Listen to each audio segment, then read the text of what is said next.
So the frame has arrived back from the powder coaters, and I gotta say it looks absolutely amazing. They sandblasted it, powder coated it. The finish is called a satin black. It looks not real glossy. It looks like a part straight out of the box, you know, if you were to buy a new car part.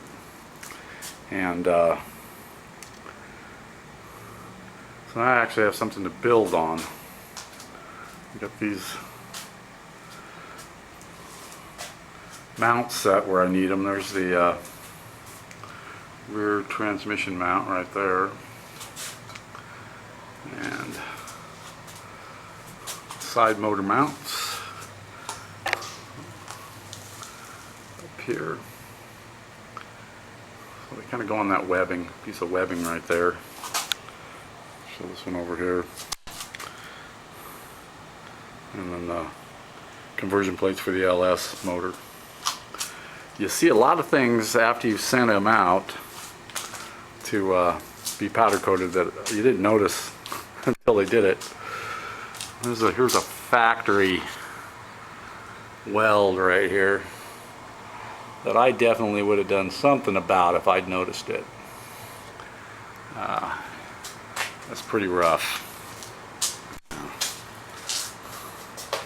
Kind of see the box job I did on the front part of the frame, and it came out okay.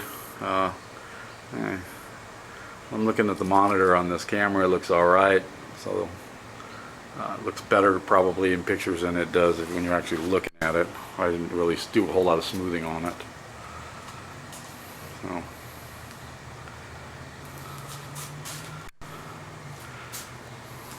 welded the VIN into the top of the frame.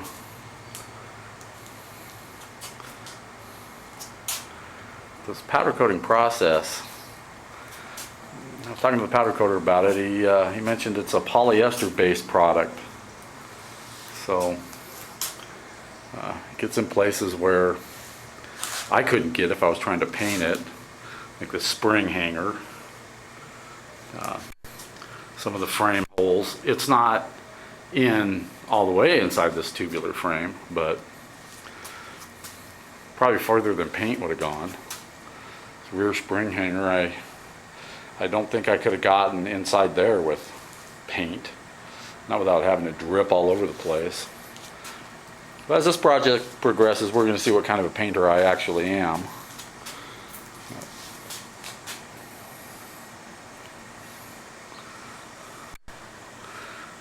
Rear cross member, the shock mounts, and there's the completed frame, and be something to start building a car off of. So thanks for watching. So I wanted to point out a few of the bugs that I've encountered since I installed the engine and the front suspension and transmission and rear end. Things I'm going to need to address. Item number one, the front suspension travel at the moment is 0. There's a lot of tension on the front end, even with the engine in it, and all that may change when I set the body on.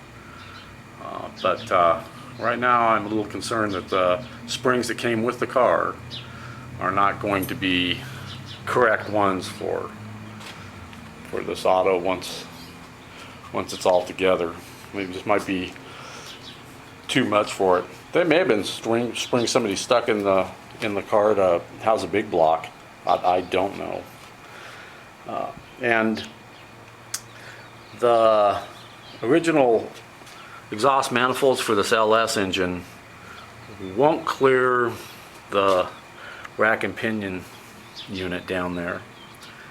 And the rack and pinion unit itself was a bolt-in kit. I got it from Eckler's, and I did modify the cross member because we had no problem clearing the aftermarket rear sump oil pan that I bought for this engine, but the rack itself did not clear the bottom of the pan. So I lowered it probably 2 inches, get it to clear. The angles for the steering arm seem to be fine, so I think all that's good. Transmission set with a cross member per the instructions from the website. It just, looking across the frame, seems kind of high to me. I'll find out when we set the body in place. I'm hoping I won't have to modify the cross member. I do know that I will have to modify the actual floor of the body to accommodate this transmission, but it shouldn't be too excessive. If it is, I may have to modify that cross member and drop the transmission down. Now the Ford 9-inch that I installed here, 9-inch posi, and I got it from Quick Performance, and there's a lot I like about it. It was reasonable. You know, I mean, they got a good selection on gear ratio, you know, so they'll build what you want. But right now I'm looking at the pinion angle, and I don't think it's what it needs to be. And I get the body back on here. We'll measure for the drive shaft and maybe wedge this rear end at the springs to set the pinion angle. Spring hangers. Everything on this worked out pretty well, but like I said, there's some bugs. Mechanical systems, there's an answer for everything. It's just take a little time and be patient and figure it out. And but we're getting there with this thing. So thanks for watching.